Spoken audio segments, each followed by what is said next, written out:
acerca de un personaje que la verdad que yo no he escuchado mucho que se predique de él. Se llama Barrabás y le he titulado este mensaje: suelten a Barrabás. ¿Cómo se llama el mensaje? Suelten a Barrabás. En la época de esclavitud de los Estados Unidos, por ahí de 1700, había un hombre que se habló mucho de él. Su nombre era Henry Brown. Henry Brown fue muy conocido en el pueblo esclavo. Fue muy conocido debido a que él hizo algo que quedó para toda la historia. Y si usted googlea ahí en su computadora, usted se dará cuenta de las cosas que hizo este hombre, muy peculiar, con tal de recibir su libertad. Este hombre se cuenta que cuando comenzó el correo a ser más eficiente en los Estados Unidos, este hombre y el correo comenzó a tener un sello de discreción, es decir, antes se podía abrir la documentación para ver qué había dentro de aquellos sobres, dentro de los paquetes que se eran enviados por el correo. Y cuenta la historia que hubo una declaración en la cual ya iba a ser secreto el contenido del envío a través de cartas y a través de las estafetas de aquel entonces. Y cuenta la historia de que este hombre se metió en una caja y viajó 27 horas hasta llegar a un condado de Estados Unidos en el cual no eran tratados como esclavos, y fue así que él recuperó su libertad. Él nació siendo esclavo y por primera vez se dice que en la historia él había tenido 2 matrimonios y sus 2 matrimonios habían vendido a sus hijos y a su esposa, y este hombre había estado muy decepcionado. Y este hombre procuró la libertad y fue así como lo logró, a través de una caja. Se metió en esa caja y viajó 27 horas a aquella caja y llegó hasta su destino, y fue la manera en la cual encontró la libertad. Muchos hombres hoy en día están buscando su libertad. Libertad no solamente de vicios, no solamente de acciones, sino también, hermano, libertad de su alma. Mucha gente busca la paz y no la encuentra, pues solamente Dios es el dador de la paz. Aleluya, una paz genuina que el Señor nos puede dar. Hace poco tiempo, no más de 25 años, salió la película La Pasión de Cristo. Por ahí del 2021, 2002, 2001 salió esta película. ¿Cuántos ya la vieron, esta película? Una película muy, muy bonita, yo se la recomiendo que usted la vea. Habla acerca de la historia de Jesús, en el cual Él fue llevado al Calvario. En esta historia participan dos personajes que marcaron la historia en esta película: Jim Caviezel, que interpretó a Jesús, pero también Pedro Samurabi, que interpretó a Barrabás. Pedro Samurabi era un actor que vivía fuera del temor de Dios y decía ser ateo, pero en el momento del rodaje de la película, cuando está en la escena donde están siendo juzgado el Señor para ser crucificado y él interpreta a Barrabás, dice que cuando volteó a ver, nunca había visto a Jim Caviezel como Jesús, sino que ya llegó el momento en que él iba a actuar, y cuando lo volteó a ver, dice que él vio al Señor. Y él se convirtió y él da su testimonio. Y él tiene un libro que se llama De Barrabás a Jesús, porque se entregó al Señor rodando aquella película. Y en este mensaje nos vamos a centrar en este personaje llamado Barrabás. Barrabás es la muestra viva que Jesús da segundas oportunidades. El mundo puede ser muy severo, muy cruel, pero el Señor nos brinda segundas oportunidades. Yo pregunto en esta mañana, ¿a cuántos el Señor les ha dado una segunda oportunidad? Yo creo que hasta más de una oportunidad el Señor nos ha dado. Si le vas a aplaudir, no te quedes con las ganas. Ese aplauso que sea de gratitud y alabanza a Dios, porque Él nos ha dado no una, sino varias oportunidades. Barrabás nos enseña que solo Cristo es quien puede libertarnos de las prisiones más bajas. Aquellos que han tenido la oportunidad de visitar las cárceles, por ahí cuando yo estaba adolescente, entre adolescente y joven, por ahí de 16 años, comencé a desarrollar un ministerio hacia la cárcel. Y comencé a visitar la cárcel juntamente con un grupo que primero comencé yo y luego se vinieron más y se armó un grupo de personas ya más maduras en la fe. Yo iba como novato, iba queriendo hacer algo para Dios y comencé a ir a la cárcel. Y luego se unió ese grupo de hermanos que también me acompañó. Entre ellos ya estaba asignado en aquella iglesia un pastor conocido en este territorio, se llama Maximiliano López. Y él también me acompañó en esa dinámica de ir a la cárcel. Pero recuerdo muy bien que en la cárcel había un joven que comencé a evangelizar. Y él me decía, Dios no me puede perdonar. Y yo le dije, sí te quiere perdonar. Deja que el Señor entre a tu corazón. Y él me decía, Dios no me puede perdonar porque yo me pinté el 666. El número 666 se lo había tatuado en su frente y no se lo podía borrar. Dice, este número, ¿sabes qué es? Yo sé lo que tú te escribiste ahí, pero ese no es, ese es un tatuaje, no es el número de la bestia, el número de hombre. No. Le dije, el Señor te quiere dar una segunda oportunidad. Y en un proceso de discipulado, él se entregó al Señor y no solamente me tocó verlo entregarse al Señor, sino en una pileta de la cárcel, ahí fue bautizado. Aleluya, se bautizó.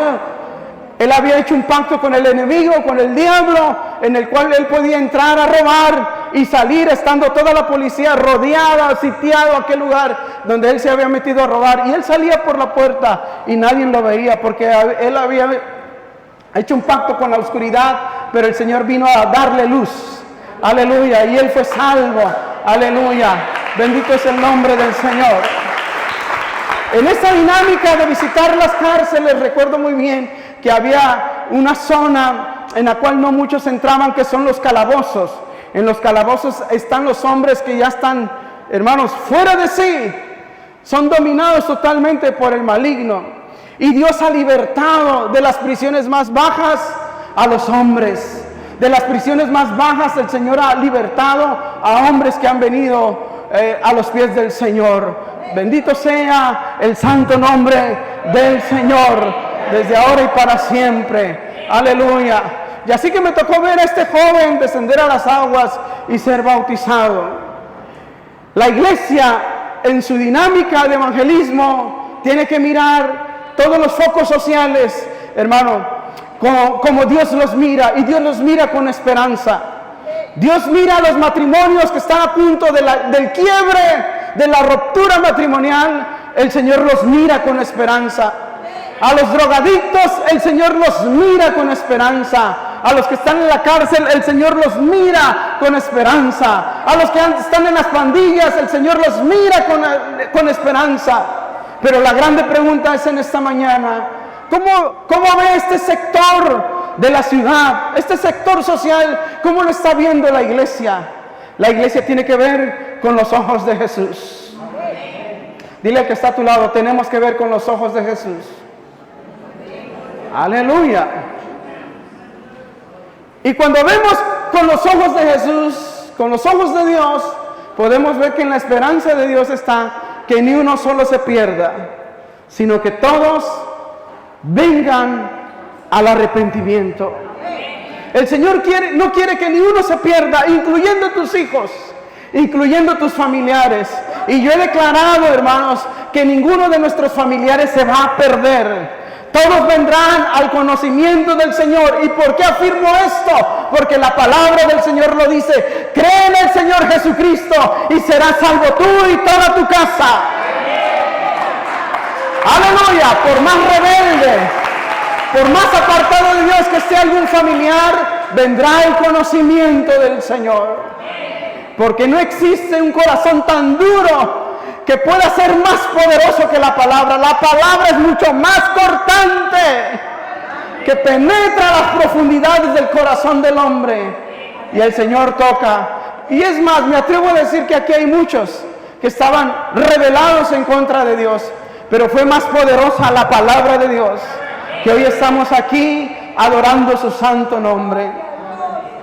Hoy hablaremos de este preso, conocido en los tiempos de Jesús como un cautivo que tuvo la oportunidad de quedar en libertad. Su nombre era Barrabás. La Biblia nos habla, antes de llegar al pasaje del capítulo 27 que acabamos de leer de Mateo, en el 26 nos habla que el Señor estuvo en una cena con sus discípulos. Había disfrutado de la cena pascual, de la cena de la Pascua, como le conocemos. Jesús sabía que Judas le había de entregar, que el enemigo había cegado el corazón de Judas y que había predispuesto a venderlo por 30 monedas de plata. En ese mismo círculo social que se está desarrollando esta cena, el Señor también sabía que Pedro le había de negar. En esa misma cena, Pedro, uno de los discípulos de Jesús, le dice: Maestro, estaría dispuesto de ir contigo hasta la misma muerte. Y el Señor le dice: antes que el gallo cante, tú me habrás negado 3 veces. Fue la última cena que el Señor disfrutó con sus discípulos. Era una cena muy peculiar para el Señor. Y es más, cuando disfrutamos de la Santa Cena, nosotros los santos del Señor, lo hacemos en memoria de Él, recordando que un día estaremos con Él, celebrando esa Santa Cena también. Aleluya. Cada vez que participamos de la cena del Señor, recordamos que Él murió por nosotros, que Él tomó el lugar de nosotros, pero que también un día estaremos celebrando esta cena con Él. Un día le veremos. Aleluya. ¿Cuántos tienen esa esperanza? Después de aquella singular cena, dice la palabra del Señor, que Jesús se dispone a orar. Después de esa cena, Jesús invita a los discípulos a orar y los lleva al Getsemaní. Y ahí en el Getsemaní vemos que el Señor se aparta de ellos para orar al Padre, para tener comunión con el Padre. En los lapsos que vemos a Jesús dormir es en la barca. En muy poco tiempo vemos en la Biblia dormir al Señor, pero lo vemos más orando por las noches y trabajando en el reino por las mañanas. Y Jesús quería orar. Dice la palabra en Mateo 26:36, entonces llegó Jesús con ellos a un lugar que se llama Getsemaní y dijo a sus discípulos: sentaos aquí entre tanto que voy allí y oro. La Biblia dice que Jesús oraba al Padre a solas. ¿Cuánta necesidad tenemos nosotros como hijos de Dios orar al Señor a solas? Y la Biblia dice que cerrada la puerta, ahí donde nadie te ve, tu Padre te está viendo en lo secreto. Y tu Padre que te ve en lo secreto te ha de recompensar en público. Aleluya. Por eso es importante la oración. Y dice la palabra del Señor que vino el Señor durante esa noche, vino a visitar a los discípulos y los encontraba durmiendo. Vino el Señor y los veía durmiendo y les invitaba para orar con Él, pero dice la palabra que estaban cargados de sueño. El sueño era tan profundo que quizás hasta a lo mejor estaban roncando, ¿verdad? ¿Cuántos roncan aquí? Es más, hay esposas que se han acostumbrado que cuando el esposo no ronca, dice, se desvelan, dice, este no está roncando, como que las mesas ya, el ronquido. Estaban roncando los discípulos. Estaban cargados de sueño, dice la palabra. Y el Señor tenía ganas que alguien le acompañase. Pero ninguno le acompañó. Y el Señor viene 3 veces y las tres veces los encuentra durmiendo. Y viene la 4ª vez y dice, ha llegado la hora. En aquel momento, dice la palabra del Señor, que Judas viene acompañado de gente con palos. Viene con sacerdotes, líderes principales del pueblo a arrestar a Jesús. Vienen con antorchas, pues era de noche. Judas le había vendido por 30 monedas de plata. Y él había dicho que al que él besare, ese sería el maestro. Y en medio de la oscuridad, Judas entrega al maestro con un beso. Con un beso. Sería la señal en el cual los soldados, la gente que traía piedras y palos, tomarían a Jesús y lo arrestarían. Judas le besó. El Evangelio de Lucas registra que entró Satanás en la vida de Judas por la ambición. Nada puede tener tu corazón más que el Señor. No te digo que te cuides, sino cuidémonos de que nuestro corazón le pertenezca al Señor. Porque un corazón controlado por el Señor andará correctamente. Pero un corazón dominado por la economía, dominado por la ira, dominado por los pleitos, dominado por el celo, ahí no estará el Señor. Y como dice el Evangelio de Judas, que Judas dejó entrar a Satanás en su corazón. La Biblia nos exhorta a no dar lugar al diablo en cualquier situación que vivamos.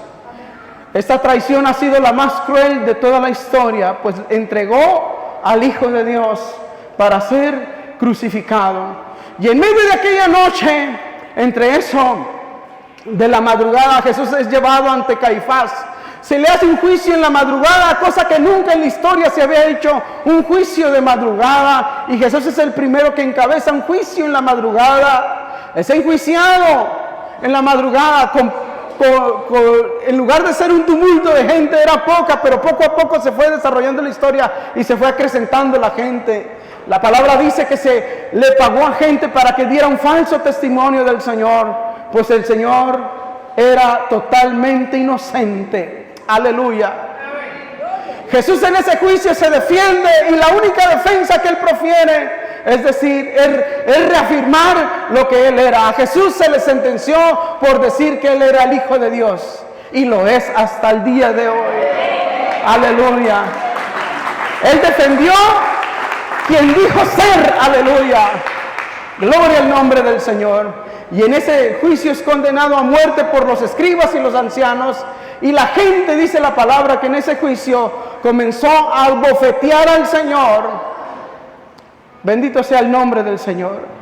No solamente le abofetearon, sino algunos arremetieron con puño cerrado sobre su rostro. Y algunos, dice la palabra en los evangelios, que le escupían en aquella noche. Se comenzaron a burlar de él, se le tapó con una especie de ropa y se le golpeaba en la cara y le decía: profetiza, ¿quién te ha golpeado? Pero la palabra del Señor dice que Jesús enmudeció. E Isaías dice que como cordero fue llevado al matadero. Se determinó aquella noche que era merecedor de la muerte por blasfemia. Pedro, quien estaba siguiendo la trayectoria de Jesús, al ser arrestado, al ser enjuiciado, le seguía de lejos. Y dice la palabra que en medio de aquella noche algunos comenzaron a identificar a Pedro y le dicen: tú estabas con Jesús. Y él dice: yo no estaba con él. Por segunda vez y le dicen: tú eres uno de los 12. Y dice la palabra que él negó al Señor, que ni le conocía. Y por tercera vez se le identifica por su manera de hablar. Y le dicen: tú hablas como los 12, tú hablas como ellos. Y él comenzó a maldecir, a proferir groserías para negar que él pertenecía al grupo de los 12. Pero en aquel instante, a la tercera negación de Pedro, dice la palabra que el gallo cantó. Y Pedro recuerda las palabras de Jesús que le había profetizado, que antes que el gallo cantase, él le habría de negar 3 veces.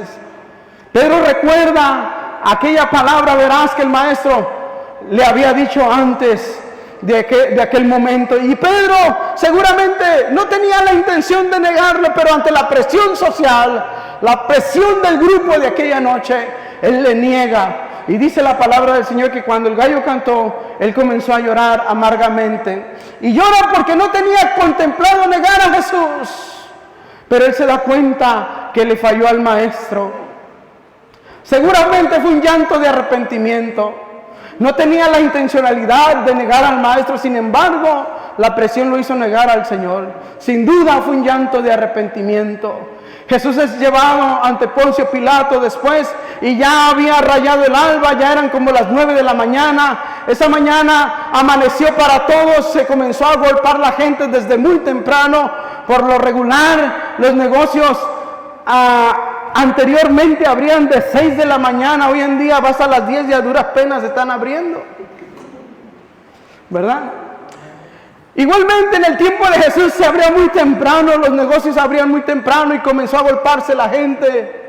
Judas regresa a los sacerdotes y les entrega las 30 monedas de plata, pero ya era demasiado tarde, ya se había determinado la sentencia de muerte para el Señor. Y va Judas fuera de la ciudad y ahí se ahorca según la palabra del Señor.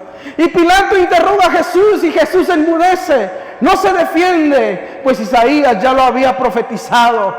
Pilato quiere defender a Jesús porque él ve acusaciones no dignas para ser tomadas en una sentencia de muerte, mas sin embargo Jesús enmudece y dice uno de los evangelios que su mujer había tenido visiones y intercedió por Jesús, y ante la presión de su mujer y ante el corazón de él, al ver a un inocente, dice que lo lleva a la tradición de la Pascua, que era soltar a un prisionero en aquella fiesta pascual. Y aquí es donde entra el personaje de Barrabás. ¿Quién fue Barrabás? Barrabás viene de dos connotaciones, de Bar, que significa hijo del padre, y Abba, que significa papito. Un criminal que era muy conocido en los tiempos de Jesús por todas las fechorías que él había hecho. Cuando Pilato ofreció liberar a Jesús o a Barrabás, los judíos eligieron, hermanos, soltar a Barrabás. Barrabás era un alborotador social, un asesino, un ladrón que merecía morir por todos los crímenes que era cometido. Por los evangelios registran que era famoso. Se había dado a conocer por lo mal que era Barrabás, por los crímenes que había cometido. Y Barrabás seguramente en aquella cárcel, él se esperaba ser muerto. Él esperaba la muerte. Él sabía que tenía una sentencia de muerte por los crímenes que había hecho.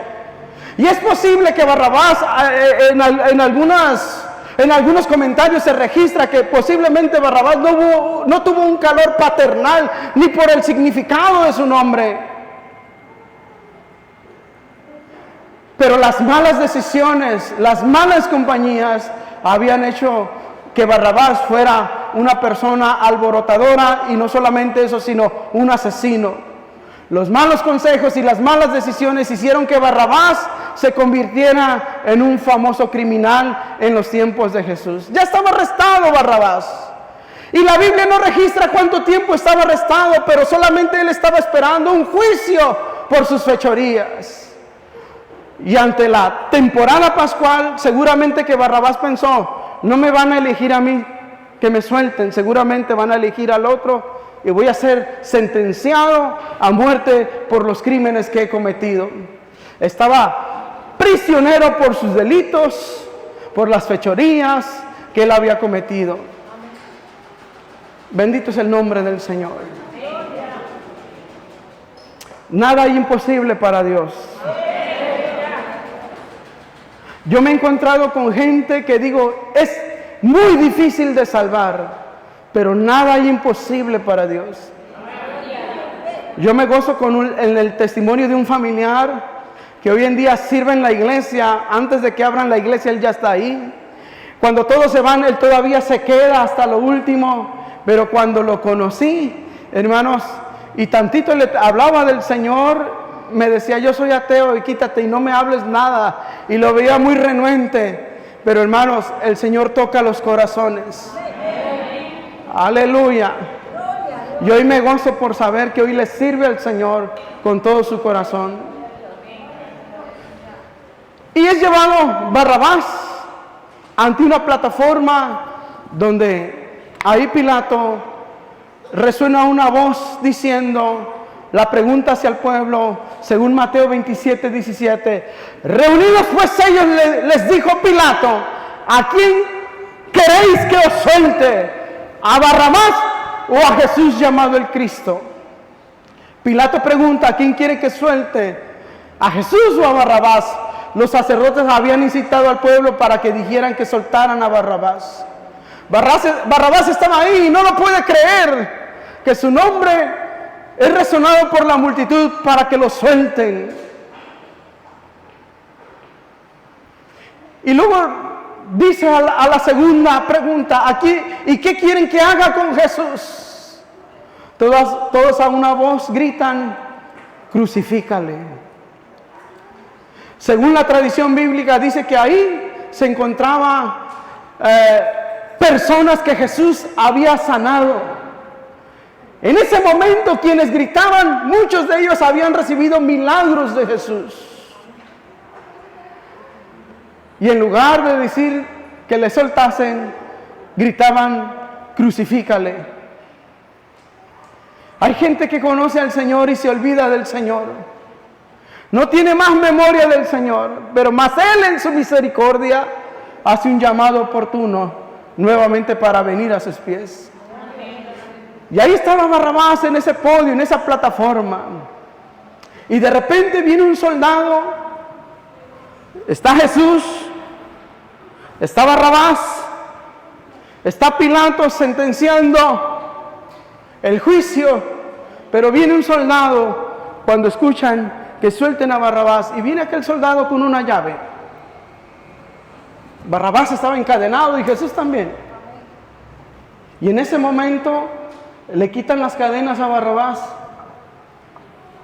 y la sentencia que Barrabás tenía que pagar por todas sus fechorías recae sobre un hombre inocente, y no tan solamente inocente, sino 3 veces santo. ¿Qué nos quiere decir esto? Que nosotros éramos Barrabás, merecíamos el castigo eterno por ir en contra de Dios, mas Él en su misericordia tomó nuestro lugar. Dile que está a tu lado, Jesús tomó tu lugar. El Señor murió por nuestros pecados. Cuando veo esta escena, me agolpa en mi corazón, porque si podemos ver, Jesús, el Salvador del mundo, de la humanidad, Barrabás, interpreta a todos los seres humanos que habían decidido por el pecado. Pero el soldado lo podemos interpretar como la iglesia, que tiene poder para soltar las cadenas de los oprimidos, porque Jesús ya tomó el lugar de todos ellos. Dice la Biblia, y por todos murió. No murió por algunos, no murió por los buenos, murió por todos. Por niños, jóvenes, adolescentes, damas, caballeros. Y esa es la función que tiene la iglesia, de soltar las cadenas que hay sobre todo aquel que aún no tiene un encuentro personal con el Señor. Porque ellos están sentenciados a muerte eterna, a condenación eterna sin Cristo. Mas sin embargo Él ya pagó el precio de nuestro rescate.